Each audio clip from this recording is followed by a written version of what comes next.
알트들 축제 났다. 그리고 지금 누가 봐도 상승장이다 라고 이야기 나오는 거면, 누가 봐도 상승장이라고 이야기 나오면 그럼 상승장이 아닐 수도 있어요. 그것도 한번 생각을 해보셔야 돼요. 너무 당연한 이야기입니다. 무슨 말인지 대충 느낌이 오시죠? 어쨌든 그렇고, 일단 그걸 떠나서 이제 다시 차트로 넘어가서, 일단은 이제 중장기로 봤었을 때 반등 올 수 있는 가장 핵심 지점이 0.5구간이거든요. 일반적으로 38을 찍고 떨어지는 경우보다는 0.5나 628 찍고 저점을 갱신하러 가는 경우가 더 많은데, 일단 최소 충분 조건이라고 해야 되나? 충분 필요 조건이라고 해야 되나? 이건 뭐라고 해야 되지? 아무튼 만족을 시킨 것 같아요. 이제 하락을 위한 저점을 찍었다라고 생각을 합니다. 그리고 누누이 얘기해 들었지만 저점은 여기인 거예요. 그래서 지금 저희가 봤었을 때 반등, 하락, 반등이었죠. 여기가 한파동이. 그럼 이건 명확하게 ABC였다는 거죠. 여기가 ABC가 나왔어요. 빨간색으로 레이블을 할게요. 빨간색 레이블 하고 ABC가 나왔고, 그리고 떨어지는 파동이 있고, 이거는 카운팅할 필요도 없고, 올라가는 것도 ABC가 나오지 않았나 라고 생각을 해요. ABC가 나오지 않았나. 물론 이게 WXY로 레이블을 해야겠죠. 뭔 말인지 알죠? 그리고 이게 WXY라고 하면 이게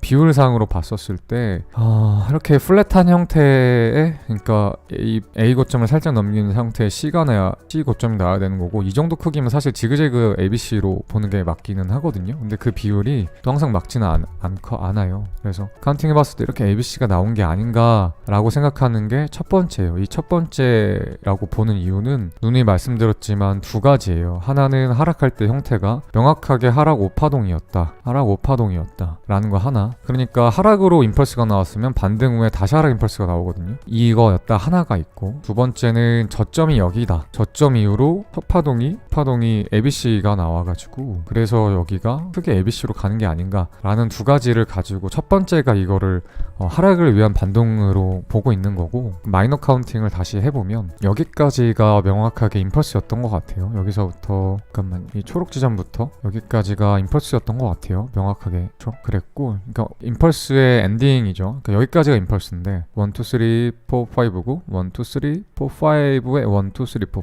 여기가 리딩 다이고널에 나왔죠 라고 생각을 하고, B가 짧게 나온 것 같아요. 생각보다 카운터로 바로 올려서 쳤고, 그 다음에 C파도 카운팅을 해보면 C파 카운팅이 여기서부터 시작돼서 정확하게, 그래서 아마 여기서 끝나야 될 것 같아요. 제 생각에 1, 2, 3, 4, 5고, 그래서 1, 2, 3, 4, 5가 거든요. 그러니까 좀 더 보면 이게 상승 1파, 2파동, 그 다음에 3파동, 4파동, 5파동이거든요. 근데 또 올랐잖아. 이렇게 이것도 엔딩 나온 게 아닌가라고 생각을 하고 있어요. 그래서 일단 가장 높게 보는 건 관점이 바뀌지 않았어요. 그러니까 ABC A, 그 다음에 B, 그 다음에 ABC가 엔딩으로 마무리된 게 아닌가. 이 관점을 어제 카톡방에 이렇게 그어서 엔딩 관점이 1번이라고 그 카톡방에 올렸어요. 이 관점 먼저 올렸고, 근데 사실 저는 이게 뭐 맞다라고 거의 강력하게 생각을 하는데, 혹시 제 분석이 틀렸을 수도 있으니까 당연히 서브 관점도 올렸어. 서브 관점은 일단 첫 번째 파동 관점은 알겠죠. ABC A 나왔고 B 나왔고 A, B, C의 1, 2, 3, 4, 5고 C의 엔딩이 나온 게 아닌가라고 생각을 하고 있고요. 그래서 결국에는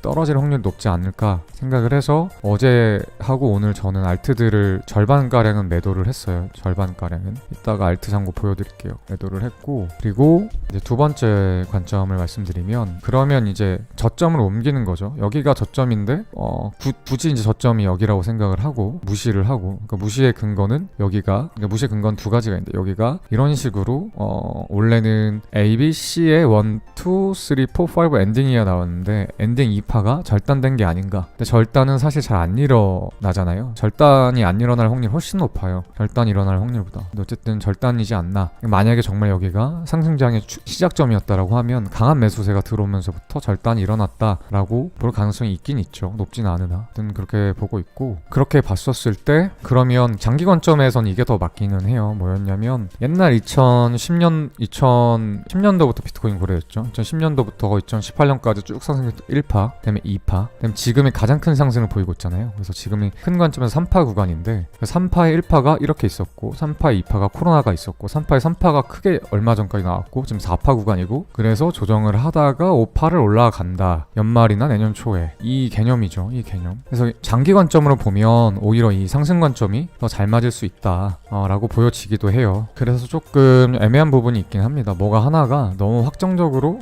맞다라고 우기기에는 좀 애매한 구간이 있어요. 그래서 좀 대응을 잘 해야 될 것 같아요. 그렇고, 그래서 만약에 이게 상승장이다 라고 하면 이제, 그리고 여기서부터가 이상의 랠리가 시작됐다라고 하면 여기는 무시하고 상승 당연히 1파인 거고 2파인 거고, 그다음에 여기가 3파인데 3파가 이렇게 작을 리가 없죠. 그러니까 3에 1파가 나온 거예요. 그래서 3에 2가 나올 거고, 다시 올려쳐서 3에 3이 나올 거. 3에 3은 크겠죠. 3에 4가 나오고, 3에 4는 여기가 가격으로 조정이 나오니까 여기는 횡보로 나올 거고, 그리고 5파가 나오고, 그러면 3에 1, 1, 2, 3, 4, 5, A, B, C 조정하다가 5파 이러면 이제 한파동이거든요. 그래서 1, 2, 1, 2, 3, 4, 5, 4, 5 이렇게 되지 않을까라고 생각을 하고 있어요. 그래서 중요한 기점은 여기까지 떨어지는 건 상관없어요. 한 여기가 618 지점을 찍어보면 3의 1을 한 43,100, 200 정도까지 떨어지는 건 굳이 크게 상관없을 것 같아요. 중요한 건 여기서부터 올려치느냐 급등이 나오느냐. 그러면 진짜 이런 관점이 3의 3이 나온다라고 하면 이거는 거의 빼박으로 불장 느낌으로 좀 보는 게 더 가능성이 높지 않나 라고 생각을 하고 있고, 그렇지 않고 이 618 기점보다 저 조정이 더 깊어진다라고 하면 3의 1파가 이렇게 많이 되돌릴 리가 없거든요. 그러니까 메이저 1파의 되돌림과 시간이 이 정도였는데 3의 1이 더 큰 경우는 별로 없어요. 그러니까 확률 싸움인 거죠. 별로 없기 때문에 다시 올라간다기보다는 반등이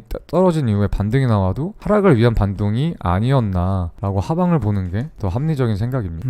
그렇고 아무튼 그렇게 보는 게 제일 맞는 것 같아요. 일단 비트가 저는 항상 저는 트레이더잖아요. 실전 트레이딩을 해서 돈을 벌어야 되는 사람이라서 분석의 객관성과 확률을 가장 중요시 여겨요. 느낌상 롱이다, 느낌상 떨어진다, 시장 분위기가 정말 좋다, 이건 저도 인지하고 있어요. 왜냐하면 해외 대형 IB 투자은행들에서 비트코인 관련된 투자 상품들을 계속 열고 있고, 그다음에 헤지펀드들도 마찬가지고 투자은행도 마찬가지고, 그다음에 그 SEC에 ETF 신청된 것들도 꽤 많고, 그리고 관련된 그 규제안들도 미국에서 지금 이제 법안이 발의될 예정이고, 그래서 제도가 정비되고 기관들의 시장 참여가 이루어지면 큰 상승이 나올 타이밍이라고는 생각을 하긴 하는데 뉴스 보고 시장 분위기 판단해서 트레이딩 하는 건 사실 객관성이 없거든요. 그러니까 무슨 말이냐면 저는 어느 한쪽에 비중을 두는 게 차라리 맞다라고 봐요. 그러니까 기술적 분석이냐 아니면 다른 여타 펀더멘탈을 측정한다거나 아니면 시장 상황을 고려한다든가, 이거를 두 개를 혼종하기는 힘들다고 봐요. 예를 들어서 차트가 롱을 부르고 있고, 그 다음에 시장 상황에서는 악재들이 나오고 있고 라고 했었을 때 그럼 나는 어떤 판단을 가져갈 것인가, 우선순위를 두기 힘들거든요. 이 반대 상황도 있죠. 기술적 분석으로 차트를 분석했을 때는 떨어지는데 시장 상황이 굉장히 좋아 보인다, 지금 상황 좀 해당되는 말이겠죠. 이랬었을 때 무엇을 신뢰해야 되느냐라고 했었을 때 사실 저는 뭐 신뢰해야 되는지는 모르겠어요. 근데 다만 제가 아는 건 그거예요. 제가 어떤 뉴스가 나올 수 있을지 미래에 당장 내일 먼 미래도 아니야, 당장 내일 SEC에서 어떤 뉴스가 나올지, 연준에서 어떤 뉴스가 나올지, 투자은행들에서 어떤 뉴스가 나올지 전혀 1도 예측할 수가 없어요. 저는 JP모건이 또는 골드만삭스가 어떤 태도를 보일지, 입장 변화를 바꿀지, 테슬라에서 어떤 입장을 볼지 저는 1도 예측을 할 수가 없거든요. 근데 기술적 분석은 내가 노력해서 되는 구간이잖아요. 그래서 어차피 두 가지를 콤비네이션 했었을 때 신뢰할 만한 결과를 못 뽑는다라고 하면 전 차라리 여기에다가 내가 예측할 수 있는 거에다가 하는 게 맞다라고 생각을 해서, 기술적 분석이 절대적이라는 건 아니에요. 세상의 진리라는 게 아니고 내가 예측할 수 있는 범위가 이거밖에 없기 때문에 여기에다가 올인을 하는 겁니다. 저는 그래서 이게 합리적이라고 저는 판단을 해요. 지금 진짜 연말 불장이 오려고 하면 아까도 말씀드렸던 것처럼 가장 가능성 높은 시나리오는 43,000 초반에서 이 구간대에서 지지받고 빠르게 올라가는 거예요. 올라갈 때도 찔끔찔끔 이렇게 올라가는 게 아니라 진짜 V자 반등을 이렇게 와서 한 5만 선을 뚫어야, 5만을 뚫으면 불장 느낌 난다, 진짜 여기서부터 인정. 근데 여기 가격 뚫기 전까지는 이것도 남아있어요. A, B, C의 엔딩도 있거든요. 이렇게 RSI도 얼추 맞죠. 그래서 여기 고점 넘기는 건 크게 의미가 없고, 제가 봤을 때 한 49,000에서 5만 고점 이 정도, 여기가 지난번 아시겠지만 폭락이 시작된 지점이거든요. 여기가 떨어질 때 한번 지지를 받았지만 다시 떨어질 때 지지를 못 받아서 폭락의 시발점이 되는 구간이 5만 달러에서 48,000달러 선 구간이에요. 그래서 여기가 중요한 라인인 거고, 보시면 아시겠죠? 여기 지지받거나 지지를 못 받으면 폭락이 나오거나, 딱 봐도 중요한 구간인 거 눈에 딱 들어오죠. 그래서 이 구간을 뚫고 올라와줘야 상승을 볼 수 있다는 거는 매물대 관점, 지지저항 관점에서 맞는 이야기인 거고, 일리어트 파동 관점에서도 48,000에서 5만을 뚫어줘야 6만, 7만, 8만 이야기할 수 있다라는 게 맞는 거예요. 그래서 단기적으로 중요한 기점이 되는 두 곳을 뽑으라고 하면 저점 부분에서 지지받아야 될 구간은 여기에요. 43,000 초반. 그리고 넘겨야 될 중요한 고점이라고 하면 49,000에서 5만 선, 이 라인이 뚫리느냐, 이 라인이 뚫리느냐가 많이 빠지느냐 많이 오르느냐 판가름 짓는 중요한 라인이 될 것 같아요. 쉽게 설명해서 길게 이야기했지만, 근데 딱 코링이를 위해서 한 줄 요약을 한 건데 앞에서 설명했던 것들을 다 보고 판단을 하셔야 돼요. 이것만 보고 판단하면 안 됩니다. 그리고 아니 하락장이라고 판단을 하건 상승장이라고 판단을 하건 그건 본인 판단이에요. 그러니까 지금 하락론자들은 야 지금 하락 보냐 말이 되냐, 아니 상승 보는 게 말이 되냐, 야, 희망이라 돌리지 마라 하는 거고, 또 지금 채팅창 보니까 야 어차피 하락장 올 거라고 생각하는데 방송 뭐하러 보고 투자 뭐하러 하냐, 그냥 나가라 이렇게 이야기하시는데, 서로 싸울 필요 없어요. 서로 의견이 다를 수 있어요. 어떻게 세상 모든 사람의 의견이 똑같습니까?